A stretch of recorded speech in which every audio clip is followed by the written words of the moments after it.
The CBS Radio Mystery Theater presents...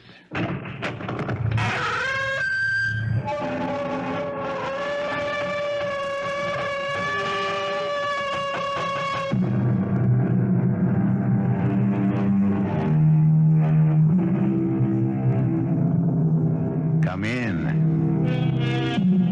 Welcome. I'm E.G. Marshall. As the poet says, let us fill the cup. What are you having? How about equal parts suspense and mystery, with just a dash of terror and chill to taste? So, they say that a lie is only the truth in masquerade. But does the opposite also hold? Can we say that the truth is a lie in masquerade? What is masquerade? Or for that matter, what is reality? Who are we? Who do we really see when we look in the mirror? The image that gazes steadily back at us, that anticipates our every move, our every breath. Who is it? Or what is it? Darling. Hello, dear. Dinner ready? No. Oh, you plan for us to dine out? No, Gerald. Well, why isn't dinner ready then? I haven't had a chance to prepare it. I was busy. Doing what, Cecily? Oh, learning how to load. What are you doing with that pistol? Learning how to aim. Cecily, don't point that at me. And learning how to fire. Why, Cecily? What?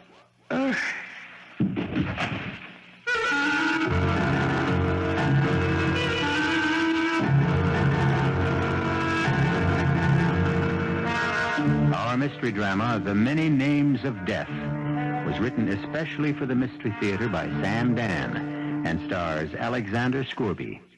It is sponsored in part by imported Vigna Rosé wine and Buick Motor Division. I'll be back shortly with Act One.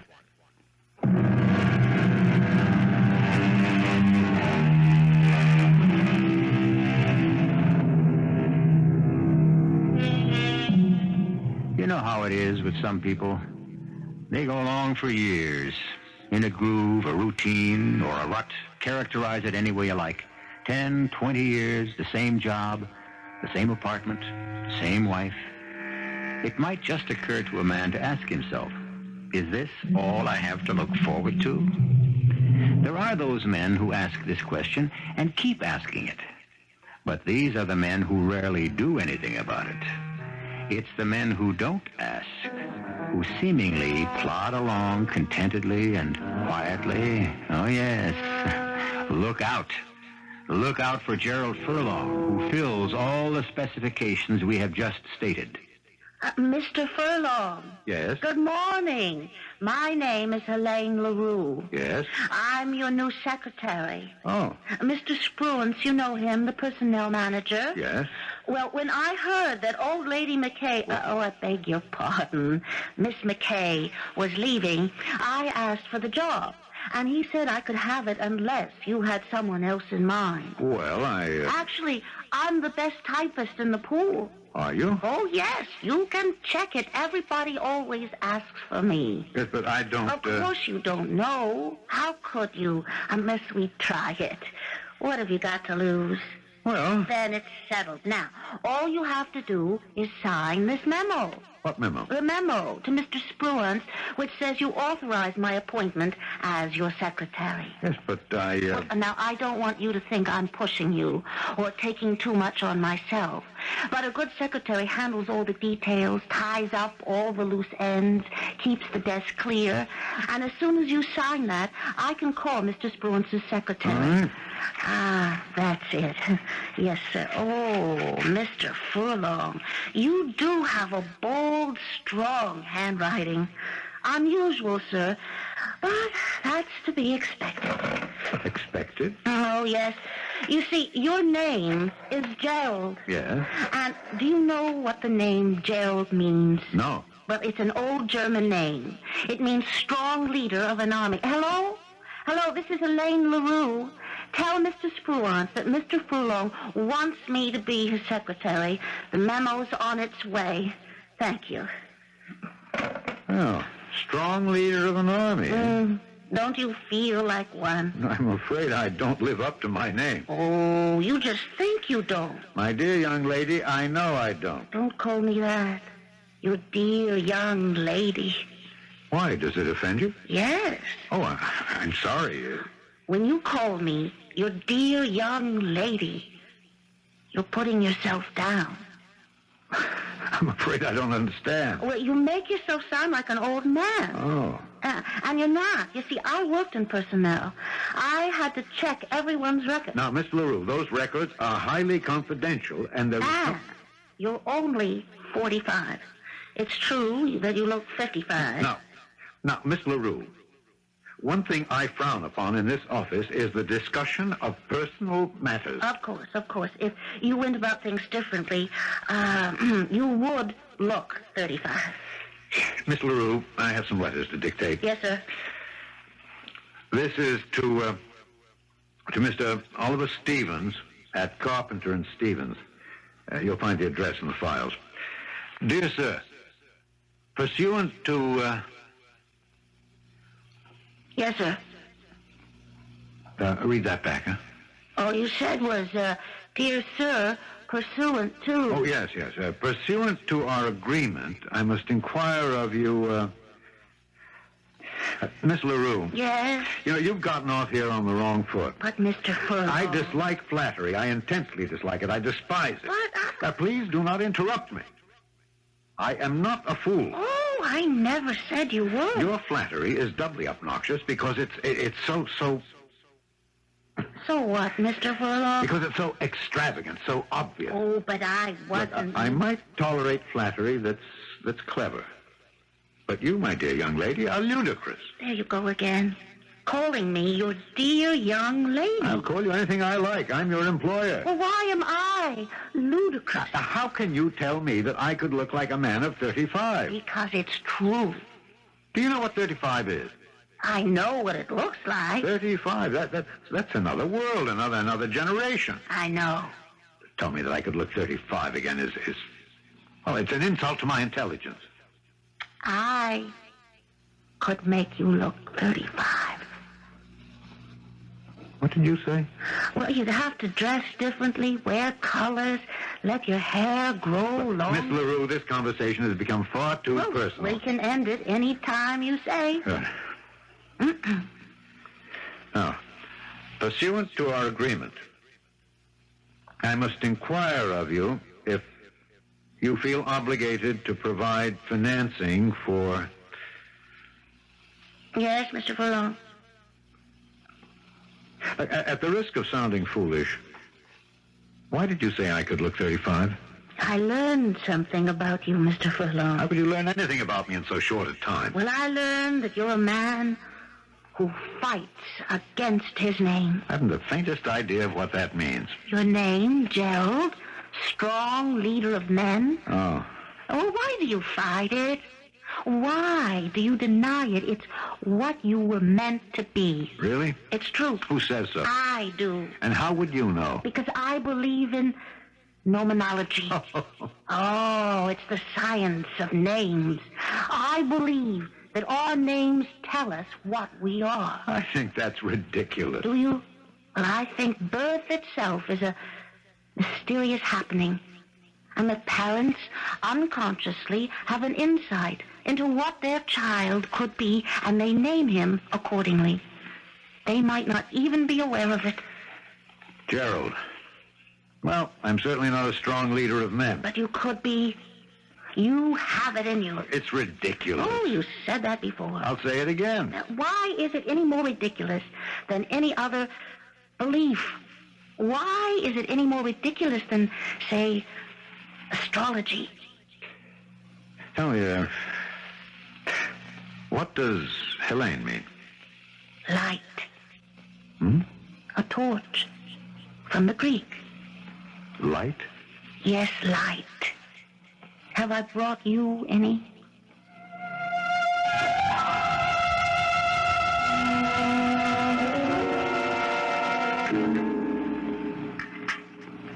How's the fish, dear? Oh, a bit bland. Bland. Huh? That's odd. It's been prepared exactly as usual, and you never complained before. Well, it just happens to lack taste. But you have to watch your intake of salt. Why? Why? Well, it's just the prudent thing, isn't it? That's what you always say. Yes, I suppose so. Did they replace Miss McKay? Yes. I hope they gave you a mature woman. You can't stand those flighty young girls. What's your new one like? Well, I really haven't noticed yet. Oh? How is that Oh, possible? look, Cecily, my dear, I have so much to do. I simply can't bother to note those things that have nothing to do with business. You are overworked, dear. That's true. I'm aware that I have a secretary, that I dictate letters to her, that she has a name, in this case. What she looks like, well, I simply couldn't remember. Poor dear. Cecily, tell me something. How old do I look to you? Why, Oh, just curious. I hadn't thought about it. Well, you don't have to think about it. Just tell me. Well, darling, you look your age. Do I? If anything, a bit older. Really? And that's been responsible for your success. A man who heads up a trust department, who's responsible for other people's money, can only inspire confidence if he looks mature and... And, settled, huh? Oh, yes, dear, and you certainly do. Is it possible that... Is it possible that anyone could ever take me for, say, 35? 35. Oh, darling, I don't see how. Why do you ask? Oh, no reason. Are you sure? No, please, forget it. I simply can't imagine why you'd even ask such a strange question. Especially Especially what? since you're not in the habit of asking idle questions. Coffee? No, darling. If you'll excuse me, I'll go to the library. I have some work. Well, Gerald, this goes against everything you ever... Why, you made it almost a religion not to bring work home from the office. Yes, dear, I know, but every religion encounters a bit of heresy now and then. Don't stay up too late. No, dear, I just have a few things to check out.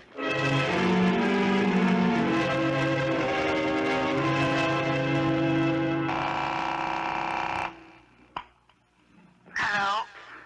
Miss LaRue? Oh, good evening, Mr. Furlong. Good evening. I was waiting for your call. What do you mean you were waiting for my call? Well, and I was right. You did call, didn't you? Well, yes. However, my secretary has to expect to work all hours, and if you object, then perhaps you'd better resign. Oh, I don't mind. I don't mind at all. You have such a fascinating voice. Now, see here, Miss LaRue, this is a business call. Of course it is. Look, I had so many things to do today that I can't recall if I sent a letter to Mr. Oliver Stevens. Mr. Oliver Stevens of Carpenter and Stevens. That's right, because if I forget to write one... Well, you did, Mr. Furlong. You dictated it, and I typed it and mailed it. Good. That is a relief. Otherwise, I'd have to call him this evening and explain that he shouldn't expect to... No, the letter went out. That's what I wanted to know. Is there anything else? No, I can't think of anything. Oh, then, good night, sir.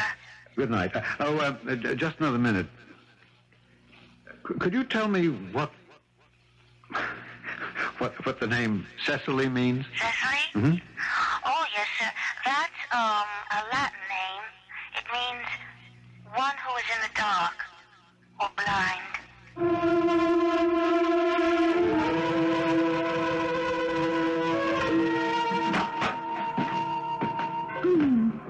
Gerald? Yes, dear. Did I wake you? I'm sorry. Oh, working at night's the worst thing in the world for your nervous system. Yes, dear. I'll just brush my teeth and get right to bed.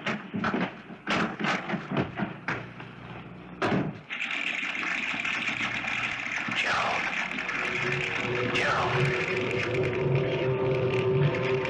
Who's there? Gerald, Who's talking to me? look in the mirror, Gerald. I am. I'm looking in. Don't you see me? What is all this? I must be having a hallucination. Look in the mirror, Gerald. Who do you see? I see myself. No, you see me. But Who are you? The image you cast in the mirror.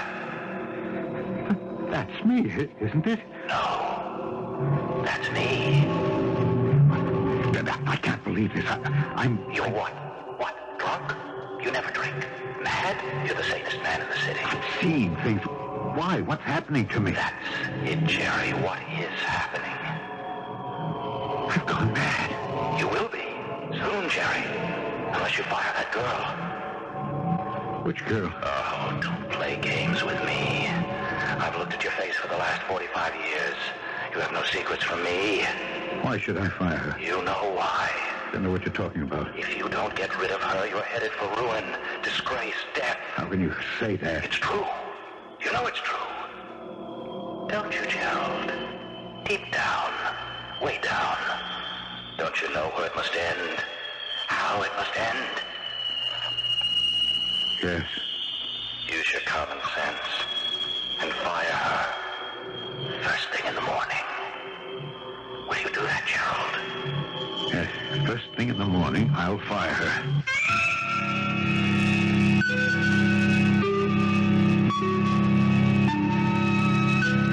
You look in the mirror, and a perfect stranger starts to talk to you. He wears your face, but you know he isn't you. He knows every thought in your head and every emotion in your heart, but you know he isn't you. Who is he? We shall acquire some new insights when I return shortly with Act 2.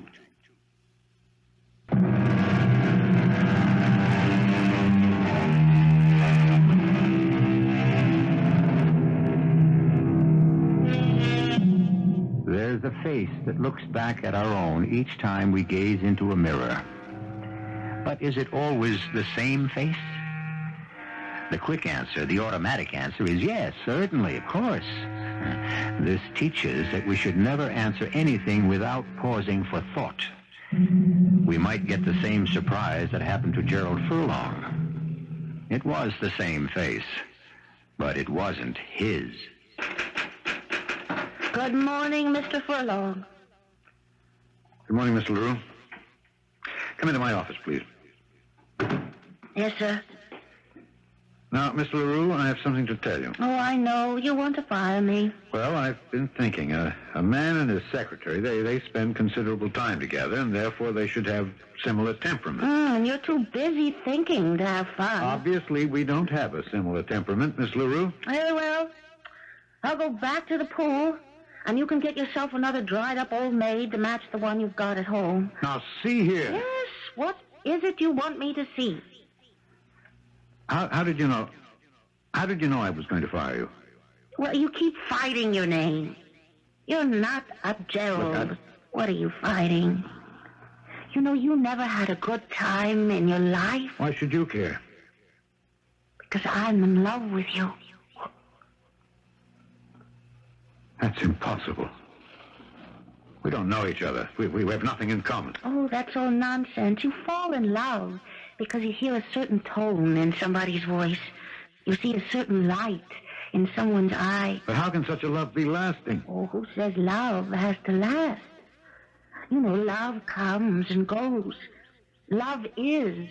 And then one day, it just isn't. And it's gone. And nobody knows why. And it doesn't matter because sooner or later it will come again with someone else. You're a strange girl. Oh, we're all strange. Look, we can't talk here. I'll take you out to lunch. No lunch. Why not? Because you must lose weight. I'll take you shopping.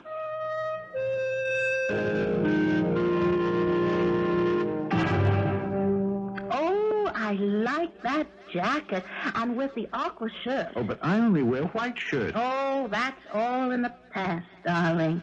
Now look at yourself in the mirror. No. No? Absolutely not. But how can you tell if... I just don't want to. I insist now. Come on. Look in the mirror. Have you ever seen anything so handsome? Well, it's a work of art. Gerald. No. Gerald, this face, you see, it isn't my face anymore. Gerald, don't kill me.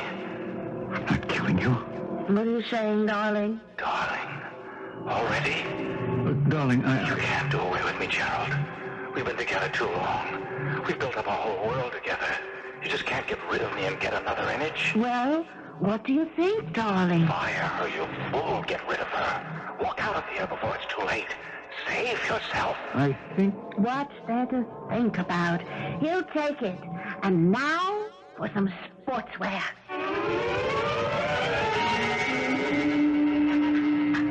Good morning, darling.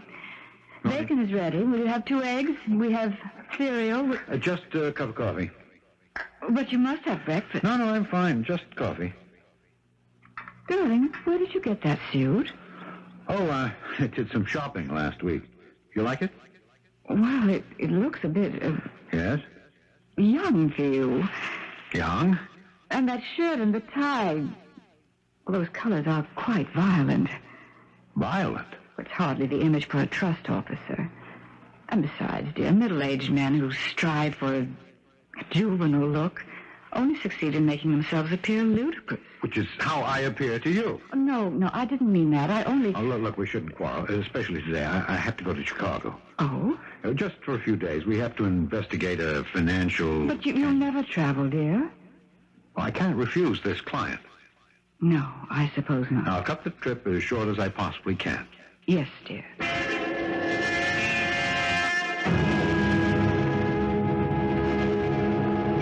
Well, how do you like it? I must say it's convenient to the office. Well, the rent was higher than you said you could go. It's all right. Come here.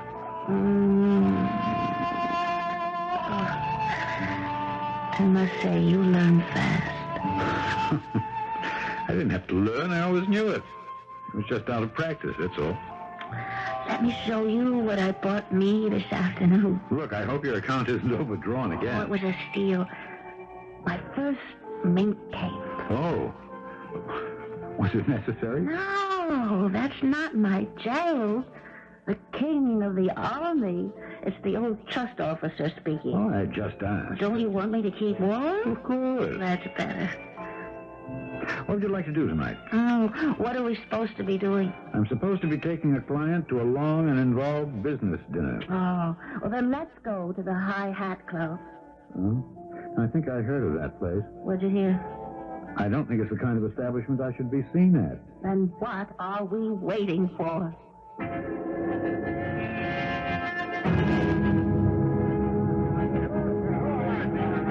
My turn again. I'll bet. Marty! Hi. Hey, Gerald, this is Marty Trainer. He owns the place. Gerald Furlong. How do you do? Oh, Furlong, huh? That's a good name for a horse player. Oh, he doesn't have to play with the horses, Marty. He's too skillful with the dice. I'm afraid it's beginner's luck. When you're hot, you're hot. You're on a streak, ride it. I will. Bet it all. Hey! Darling, you won. You won. Let it ride.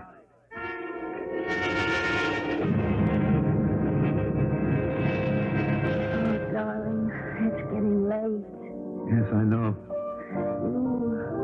You should be getting home. Oh, I wish I didn't have to go. So do I. You know the right thing to do? I should divorce Cecily and we ought to get married. Why should we get married? Because we're in love.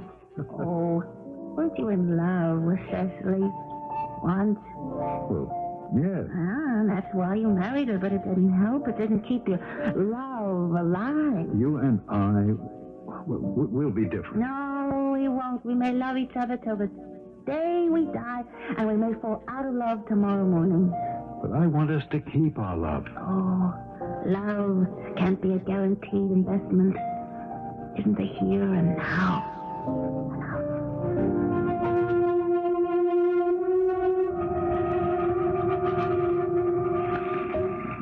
Gerald. Huh? Gerald, please don't kill me. Oh. I better take a pill or see a doctor. Why? I'm the one who's sick.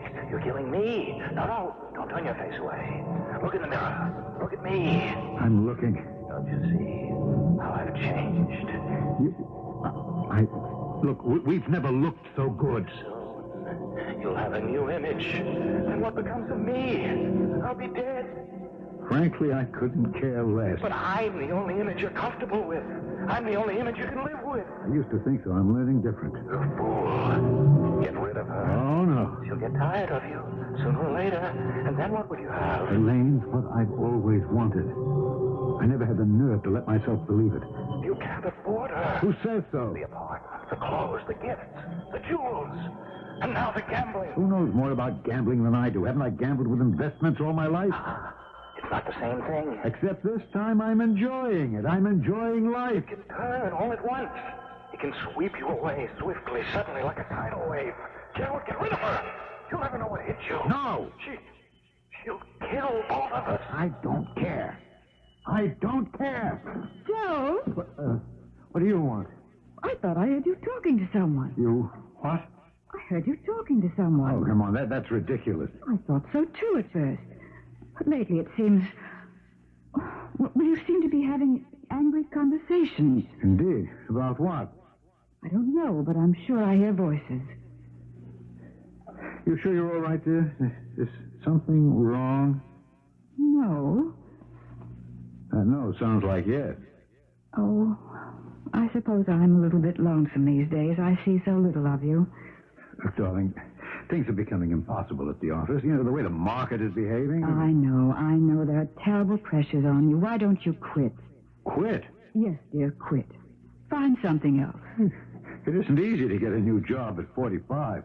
But you don't look 45. You look at least 10 years younger.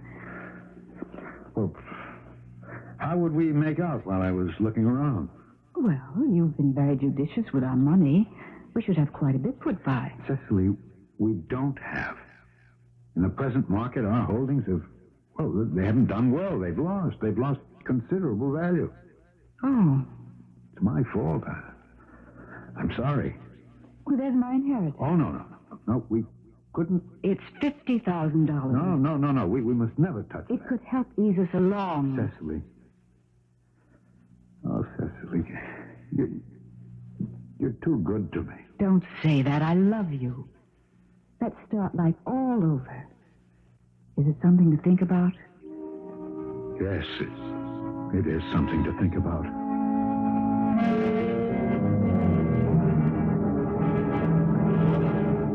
Where are we going? The usual place. Ah. What does that mean? Oh, you just said the usual place, which means our lives are becoming predictable. Well, don't you enjoy it there?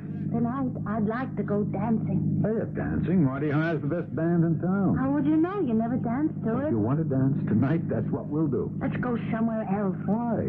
Because if we go to Marty's, you'll get involved in a card game. No, I won't. I promise you. Oh, you make that promise every night, and you break that promise every night. Well, tonight will be different. You'll see.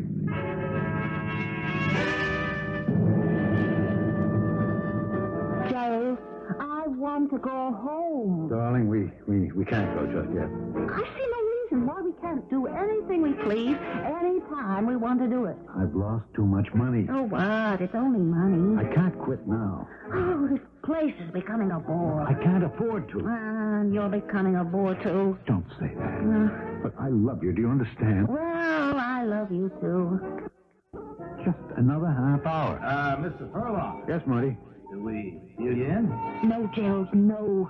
Don't play with him, please. You can't beat What are him. you talking about? The cards are going to come my way. I can feel You it. can't beat him. His name is Martin. What? After Mars, the god of war. He's a child of Mars. Gerald, let's leave now. Sure. Look, all I need is just one good pot. Gerald, don't play with him. All right, you go get your coat and meet me here. Oh.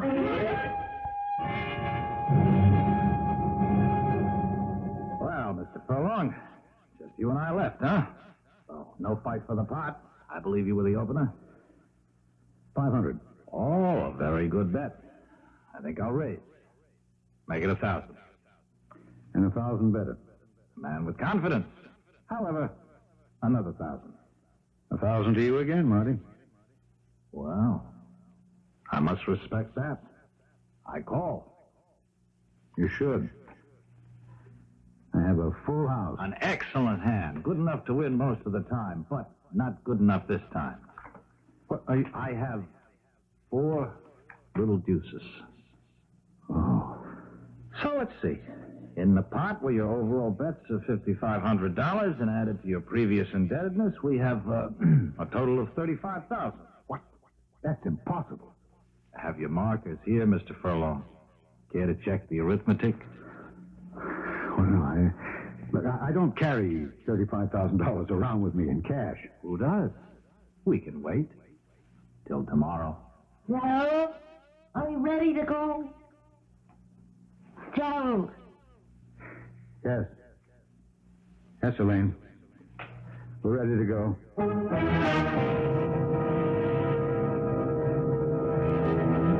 He says he's ready to go, but the question is, where? Where do you go when you've just lost $35,000 that you don't have? Where do you go? And what do you do? Well, this could be as good a time as any for Gerald to find out if he can live up to his name, strong leader of men. We'll know everything when I return shortly with Act 3. This is WBBM Chicago News Radio 78. The time is 11:09. The temperature 20 degrees at Midway.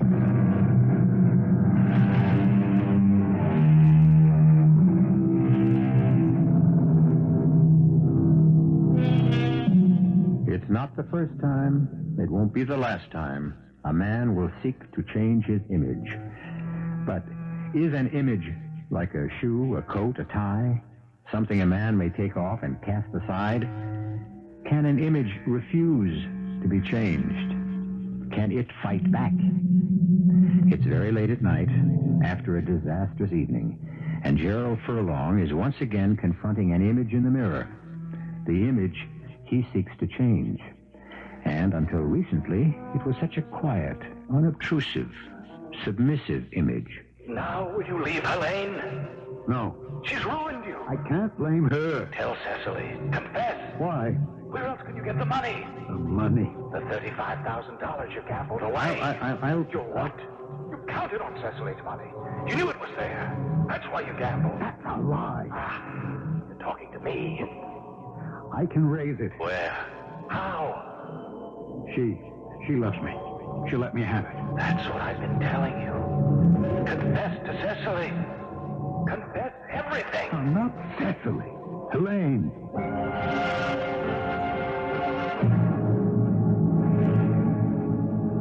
Helene, I'm in over my head. Please help me. Of course. I knew you would. That's what love is.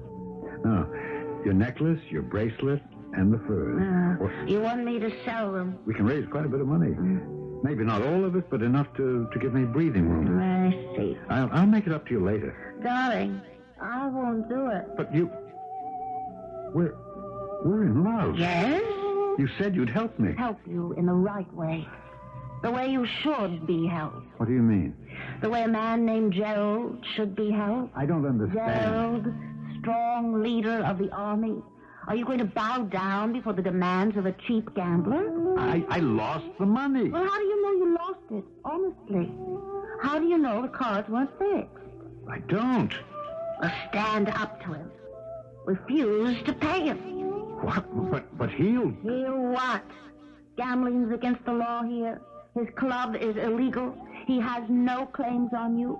He can't go to court about it. Yes, but still... Still? Are you going to hold still? Be Gerald. This is how I love you.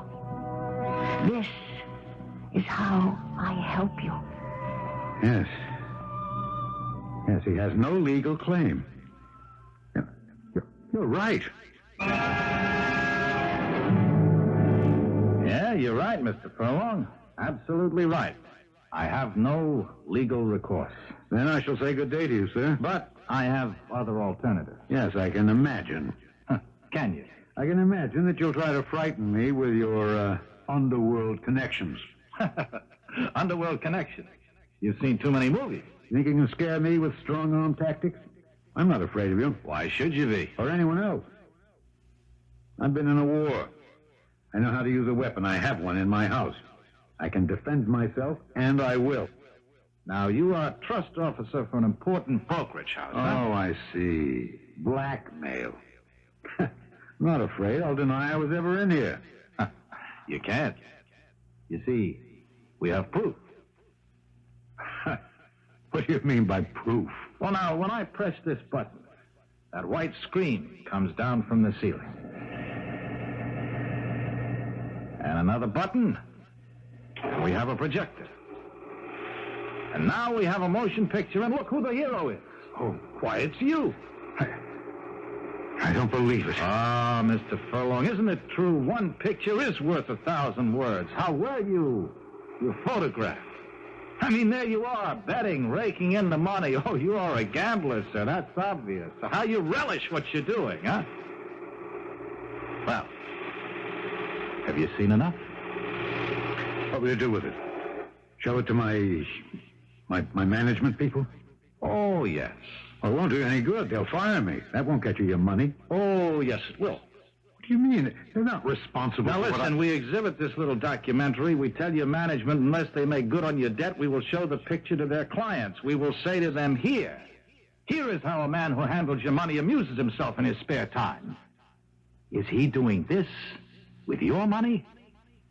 I think your management will pay us off, don't you? You violence? Who needs violence when this kind of persuasion is so much more, persuasive? I need time. Of course. Take a few days, take a week, even more. And think about it. I'm sure something will occur to you.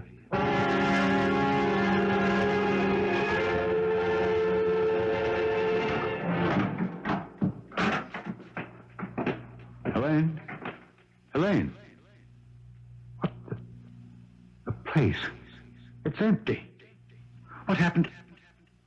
She's gone. She's disappeared and she took everything. What's this paper?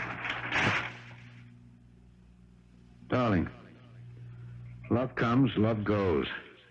And for us, it's over. Think about me as I shall think about you. And remember always, remember your name is Gerald, strong leader of a host. She's gone. She's gone.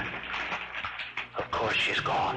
What did you expect? Where are you? What do you think I am? Look in the mirror. A mirror. A small mirror with a pearl-encrusted border. She was going to take it along with everything else, but she forgot. Well, what are you going to do now? No. Now I'm going to... Not too late. Get down on your knees to Cecily. Pray to her to forgive you. Never. No, not to her. Not to Cecily. You can't afford to have pride. I'll get the money somehow. Oh, no. Not that way. I know what you're thinking. Look, it's the only way. I won't let you. I won't let you kill her. I'll stop you. It'll be a burglary. No. Yes, a burglar. And he killed her. No. No, Gerald. That's how it happened. I've got the gun at home. Don't do it, Gerald. She'll be angry, but in the end, she'll forgive you. I'll have an alibi. They'll never be able to prove it. Gerald, don't. Don't kill her for her money. I have to. I won't let you. You can't stop me. I can warn Cecily. How could you? You can't. I'll stop you. I'll kill you first.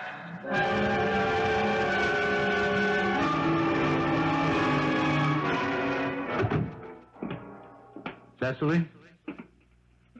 Cecily, where are you? Here? I'm here, darling, in the living room. Oh. How are you? As well as can be expected. What does that mean? Considering that my husband has A, deceived me with another woman, B, squandered every dollar he has in the world, and C, plans to murder me for my inheritance, I don't feel too badly. What on earth are you... Is it true? Look, where could you possibly get such a crazy idea? You told me. I told you. Yes. Strangest thing happened. I was sitting at the mirror combing my hair, and I looked in the mirror, and it wasn't my face at all, but yours. That's impossible. And you started to talk to me, and you told me everything. including the fact that you want to kill me. No, it isn't true. Look, how could you see my face in the mirror? But I did. And you spoke to me. It could have been a dream. Perhaps. But does it matter? Darling, I love you. Why would I? I suppose I've been blind, but no more. I wish I could convince you. What are you looking for in that drawer? I'm not looking for anything. That's not true. You were looking for this. What? Cecily, don't. You couldn't shoot me? No, I couldn't. I'm not like you. Why are you pointing that pistol at me? Get out. Get out? This is no longer your home. I'm no longer your wife. And I'm holding this gun because as long as I hold it, you won't be able to kill me. Cecily, you're mad. It's all in your imagination. Stay just where you are. Well, we've been married 22 years. We love each other. Not another step, I warn you. Cecily, you wouldn't shoot me. You couldn't. Stop. Give me that gun. No. No. Drop it. No, It'll no, go you want to off. kill me. Help. Shut up. Help me, somebody. He wants to kill me. I'll help you. Keep out of it. You keep out of it. Let go of her. Get back in the mirror where you belong. No, I don't. I don't belong there anymore. You have another image. Get away. Let her go. Let her.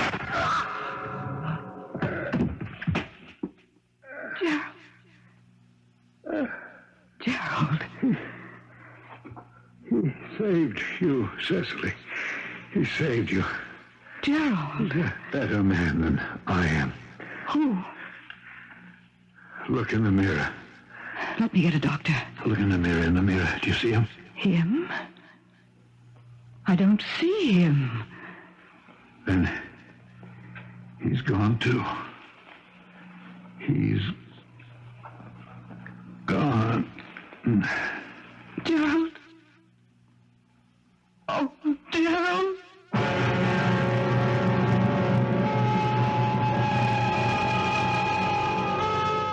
They're both gone, Gerald and the image. I know we have the realists in the house and the psychologists who will tell us that they can reduce it all to a matter of the inner self, split personality, guilty conscience. Well, to each his own. It could have been an image acting independently. Proof, absolute proof, is missing for both sides. I'll return in a few minutes.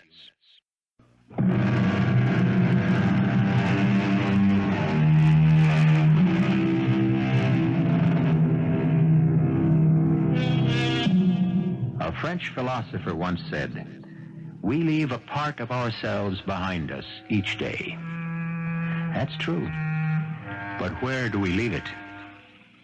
Sometimes a very close and introspective look in the mirror might help us arrive at the answer. Answers, so much in demand and so short in supply. However, we do have the full answer for your mystery, suspense, and excitement needs right here. Our cast included Alexander Scourby, Laurie March, William Redfield, and Marian Haley. The entire production was under the direction of Hyman Brown. And now, a preview of our next tale. Perhaps you can try to take up your life again. I must see her gone. See her? That's why I'm here. Why I asked you here. I must see her, Gordon. Gaze upon her lovely face once more. But she's buried a week ago, you said. In the family vault on the Buckingham estate. I want to go there tonight. Force entry into the vault. Open her coffin. And look at her once more. Just once more. I need you because I fear to go alone. There is more to fear than that, Guy. What do you mean? A body, dead and buried for a week in a damp and virtually airless vault. Guy, you will not see Victorine as she was in life. I shall see her. Guy, this is mad. I beg you to... I must! I don't care what she has become. I must see her once more. Radio Mystery Theater was sponsored in part by Contact, the 12-hour cold capsule. This is E.G. Marshall inviting you to return to our Mystery Theater for another adventure in the macabre. Until next time, pleasant dreams.